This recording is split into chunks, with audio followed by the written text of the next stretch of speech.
So welcome back to the online classes. Students, हम complex number complete कर चुके हैं, लेकिन एक एनसीईआरटी लेवल पर।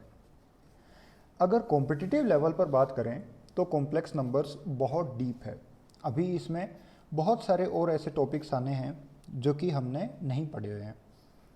एनसीईआरटी में गिवन नहीं है, इसलिए जनरली हम उनको ध्यान नहीं देते हैं, लेकिन आगे चल के आप जो कॉम्पिटिटिव एग्जाम्स देंगे उनमें ये इस तरह के टॉपिक्स काफ़ी पूछे जाते हैं।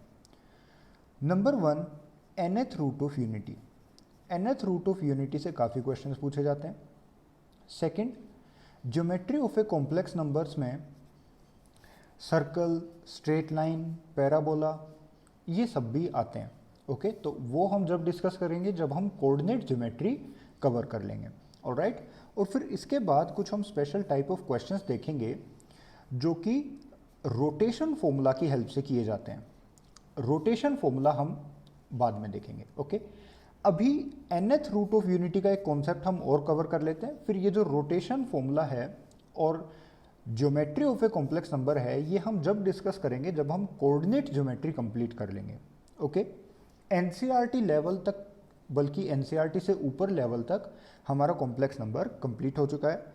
सेम चीज़ है क्वाड्रेटिक इक्वेशंस में। सो क्वाड्रेटिक इक्वेशंस की जो ट्यूटोरियल वीडियो होगी उसमें हम क्वेश्चंस प्रैक्टिस कर लेंगे, ओके। और इसमें location of roots and minimum and maximum value और कॉमन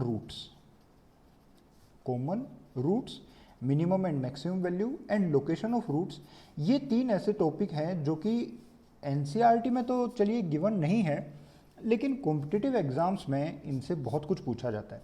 चाहे वो आपका जेई का एग्ज़ाम ले लो या फिर एनडीए वगैरह का, उनमें अक्सर, मतलब एनडीए में इतने लेवल का नहीं भी पूछा जाता, लेकिन जेई में तो अभी बहुत कुछ पढ़ना बाकी है। ओके, सो हालांकि हमारा quadratic equations and complex numbers chapter अगर हम स्कूल लेवल की बात करें तो कंप्लीट हो चुका है। ओके, अब आप एनसीईआरटी बुक प्रैक्टिस करिए और एनसीईआरटी में एक्सरसाइज और एग्जाम्पल सारे देखिए और मिसलेनियस जरूर करिए। और इसके अलावा आप एनसीईआरटी एग्जाम्पलर जरूर करिए, एनसीईआरटी एग्जाम्पलर जरूर प्रैक्टिस करिए।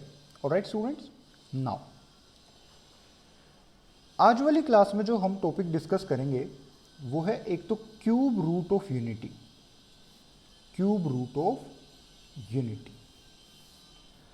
देखिए, क्यूब रूट ऑफ यूनिटी और square root of unity, square root of a general complex number, fourth root of unity, and then nth root of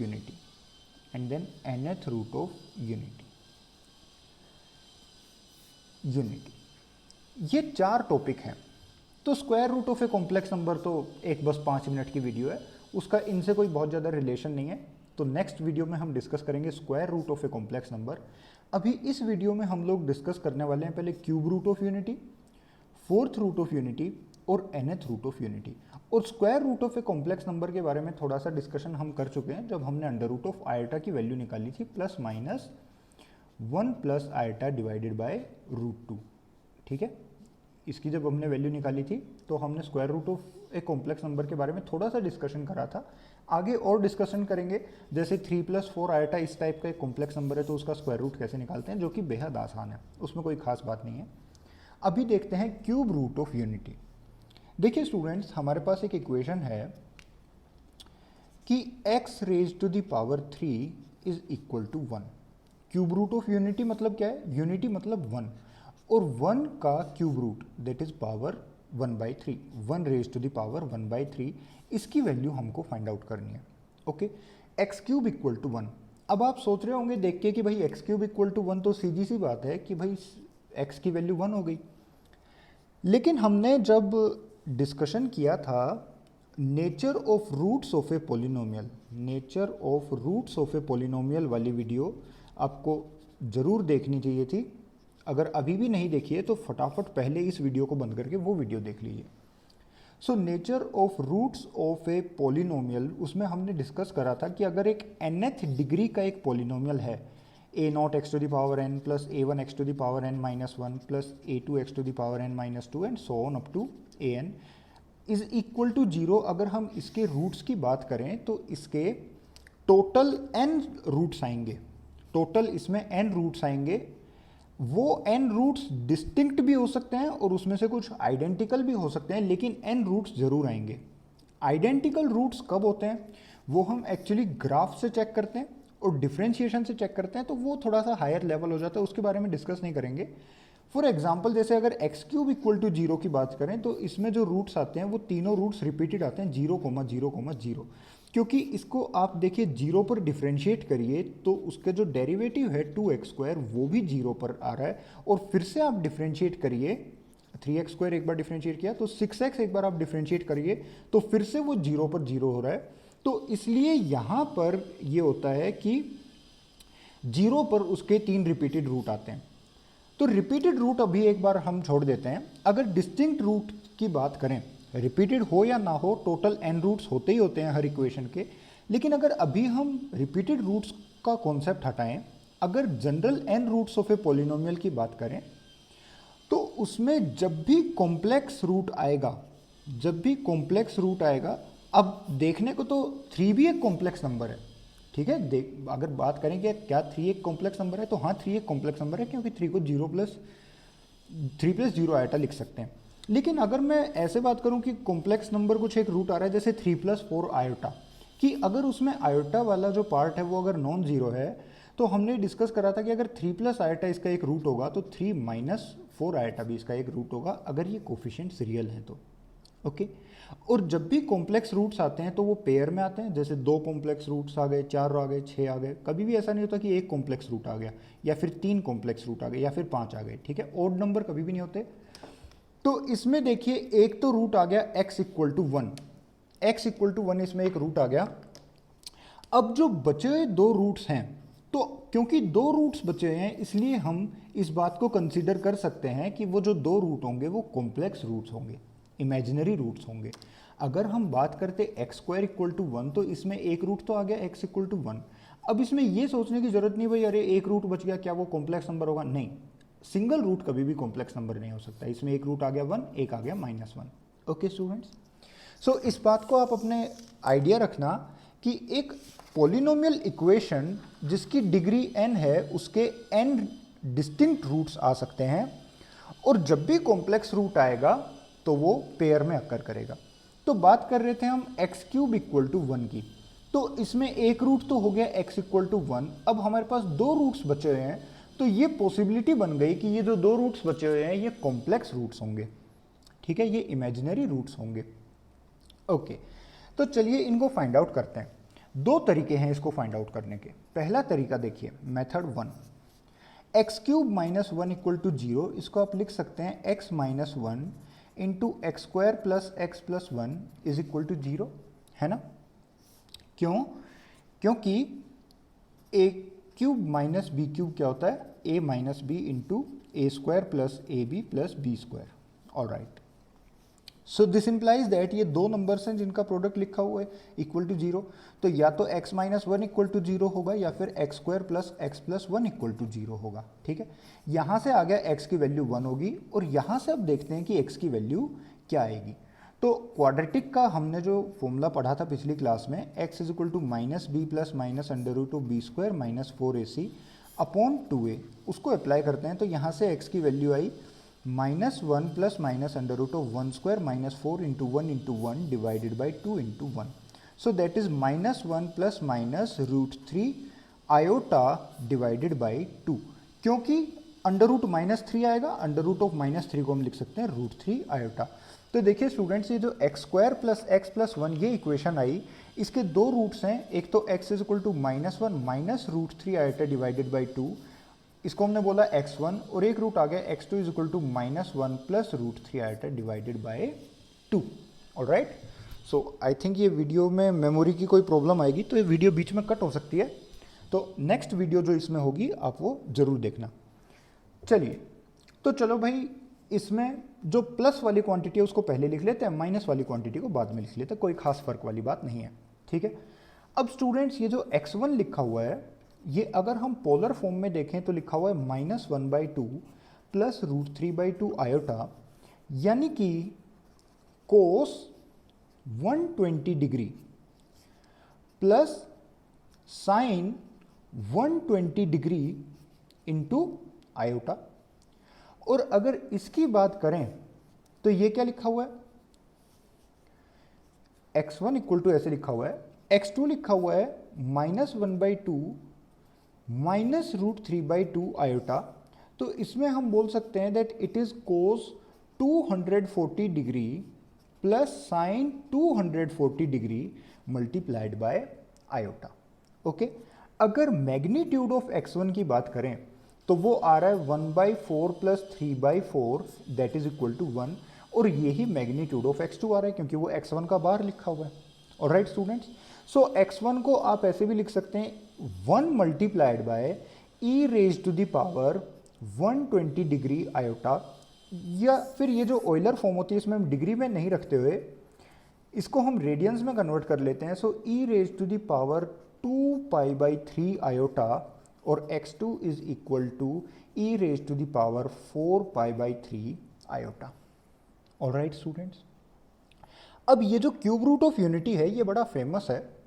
तो x1 x2 तो कोई famous notation नहीं है, x1 x2 तो एक जनरल नोटेशन है। तो ताकि हम इसको स्पेसिफिकली जब भी देखें और हमें ये याद आ जाए, इसलिए हम इसको बोल देते हैं ओमेगा। ओके, ये है, इसको हमने डिनोट कर दिया ओमेगा से। अब ये लिखा हुआ है e raise to the power 4π/3 iota, तो हम इसको लिख सकते हैं e raise to the power 2π/3 iota और पूरे की पावर 2, है ना, क्योंकि 4 को 2 × 2 लिख सकते हैं तो इसको पूरे की पावर 2 लिख दिया। तो अगर ये ओमेगा बन गया तो अपने आप जो x2 है वो एक्चुअली ओमेगा का स्क्वायर लिखा हुआ है, ठीक है। ये ओमेगा लिखा हुआ है और ये ओमेगा स्क्वायर लिखा हुआ है। यहाँ पर मैंने आपको एक बात बोली थी कि जो x2 है वो x1 का बार है, तो ये बात भी आपको ध्यान रखनी है कि जो ओमेगा स्क्वायर एक्चुअली यहाँ पर लिखा हुआ है वो ओमेगा का बार है। ओके स्टूडेंट्स, तो आप एक बार इसको अपने नोट्स में कॉपी कर लीजिए इतना, और फिर उसके बाद प्रॉपर्टीज ऑफ ओमेगा देखते हैं। वहां से आपको एक लाइन में ही सारी चीजें आ जाएंगी। प्रॉपर्टीज ऑफ ओमेगा, यानी कि ओमेगा क्या है, cube root of unity. Cube root of unity की प्रॉपर्टीज देखते हैं। क्यूब रूट ऑफ यूनिटी की सबसे इंपॉर्टेंट प्रॉपर्टी तो ये है कि उसका अगर क्यूब करेंगे तो उसकी वैल्यू 1 आएगी। भाई x³ इक्वल टू 1 का ही तो सॉल्यूशन था, मतलब अगर सॉल्यूशन था तो इसमें पुट कराएंगे तो सेटिस्फाई करेगा, तो मतलब ओमेगा क्यूब की वैल्यू 1 आएगी। अब अगर ओमेगा इसको सेटिस्फाई कर रहा है तो ओमेगा स्क्वायर भी सेटिस्फाई करना चाहिए क्योंकि वो भी इसका एक रूट है। तो ओमेगा स्क्वायर की पावर 3 जो आप करोगे यानी ओमेगा पावर 6 वो भी 1 आता है, ठीक है। अब अगर आप इन दोनों को मल्टीप्लाई करा दें तो ओमेगा की पावर 9 भी 1 आएगा, फिर अगर इन दोनों को मल्टीप्लाई करा दें तो ओमेगा की पावर 12 भी 1 आएगा, और फिर अगर मल्टीप्लाई करा दें तो ओमेगा की पावर 15 भी 1 आएगा। ओके, सो इन जनरल आप यहाँ पर ये लिख लीजिए कि omega raise to the power 3k जब भी आता है तो उसकी वैल्यू 1 आती है whenever k belongs to integer. इतना सारा लिखने की बजाय आप केवल इतना भी लिख सकते हैं। This is property number 1। Property number 2, जो ओमेगा रूट आया था वो इस वाली क्वाड्रेटिक इक्वेशन को भी सेटिस्फाई कर रहा था, तो अगर आप इसमें x की जगह ओमेगा पुट करेंगे तो दोबारा से सेटिस्फाई करेगा। तो चलिए पुट करते हैं x इक्वल टू ओमेगा, तो यहाँ पर बनेगा omega square plus omega plus 1 and that is equal to 0। ये आपका लिखा हुआ है ओमेगा स्क्वायर, ये लिखा हुआ है ओमेगा। अगर आप चाहें तो इसका स्क्वायर करके देख लीजिए, अगर आप इसका स्क्वायर करेंगे तो वो इसी के इक्वल आएगा। और ओमेगा प्लस ओमेगा स्क्वायर करें तो देखिए यहाँ से ये टर्म कट जाएगी और -1/2 बन जाएगा -1, ठीक है। तो ओमेगा प्लस ओमेगा स्क्वायर की वैल्यू आ रही है -1। अगर इसको उधर लेके जाओगे तो यहाँ से भी आप इस बात को समझ सकते हो। ऑलराइट स्टूडेंट्स, तो ये हो गई प्रॉपर्टी नंबर 2, ठीक है। आई होप ये दोनों पॉइंट्स आपको बिल्कुल क्लियर हो गए होंगे, और ये दोनों पॉइंट्स इतने इंपॉर्टेंट हैं कि केवल इन्हीं दोनों पॉइंट्स पर based hundreds and thousands of questions बनाए जा सकते हैं। ऑलराइट, थर्ड पॉइंट में आप इसको ऐसे लिख लीजिए कि भाई ओमेगा की वैल्यू लिखो, -1/2 plus √3/2 iota, and that is equal to e⁻²π/3 iota. ठीक है, और omega square is equal to -1/2 plus की बजाय अब की बार हो जाएगा -√3/2 iota, that is e⁻⁴π/3 iota. Okay, observe that omega square is equal to omega bar. Okay students, अब आपको मैं एक बहुत इंपॉर्टेंट पॉइंट बताने वाला हूं कि जब आप इसको ग्राफ में प्लॉट करेंगे तो क्या होता है। देखिए, 1 को अगर हम ग्राफ में प्लॉट करें तो 1 आता है कुछ यहां पर, तो ये हो गया भाई 1,0। अगर ओमेगा को प्लॉट करें तो मैग्नीट्यूड है उसका 1 और आर्ग्यूमेंट है 2π/3, तो मैग्नीट्यूड अगर 1 है तो ओरिजिन से उतनी ही दूर होगा जितनी दूर ये है, और आर्ग्यूमेंट है 120 डिग्री, तो 120 डिग्री वाला आर्ग्यूमेंट तो नंबर यहां आएगा। ठीक है,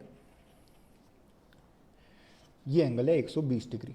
ओके, फिर फर्दर अगर हम देखें, अगर इसको प्लॉट करें तो इसमें आर्ग्यूमेंट है 240 डिग्री या फिर बोलें -120 डिग्री, तो वो आएगा यहाँ पर। ओके, आप बोल सकते हैं -120 डिग्री या फिर प्लस का 240 डिग्री।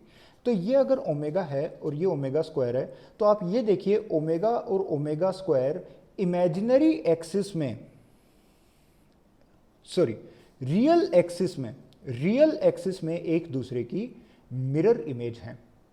और ये बात हमने जब भी डिस्कस करी थी, जब हम कॉन्जुगेट पढ़ रहे थे, कि अगर z लिखा हुआ है तो z बार उसकी मिरर इमेज होगा इन द रियल एक्सिस, क्योंकि z हो गया x प्लस आयटा वाई, तो z बार बनेगा x माइनस आयटा वाई, तो ये रियल एक्सिस में उसकी मिरर इमेज होता है। ठीक है, तो यहाँ पर एक बात फिर से ये बात वेरीफाई हो गई कि भाई omega square is equal to omega bar है, तो ये रियल एक्सिस में ओमेगा की मिरर इमेज है।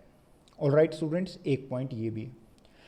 एक और बात देखिए इसमें शानदार, कि अगर आप इन तीनों पॉइंट्स को ज्वाइन करने वाला एक सर्कल बनाएं, 1 ओमेगा और ओमेगा स्क्वायर, इन तीनों पॉइंट्स को ज्वाइन करने वाला अगर आप एक सर्कल बनाएं, तो उस सर्कल का रेडियस तो है 1 यूनिट और सेंटर है ओरिजिन। तो ये बात आपको ध्यान रखनी है कि 1 ओमेगा और ओमेगा स्क्वायर, चलिए मैं इसको लिखवाई देता हूं प्रॉपर्टी नंबर 4 करके। प्रॉपर्टी नंबर 4 आप नोट करिए, that 1 omega omega square in Argand plane या फिर इमेजिनरी प्लेन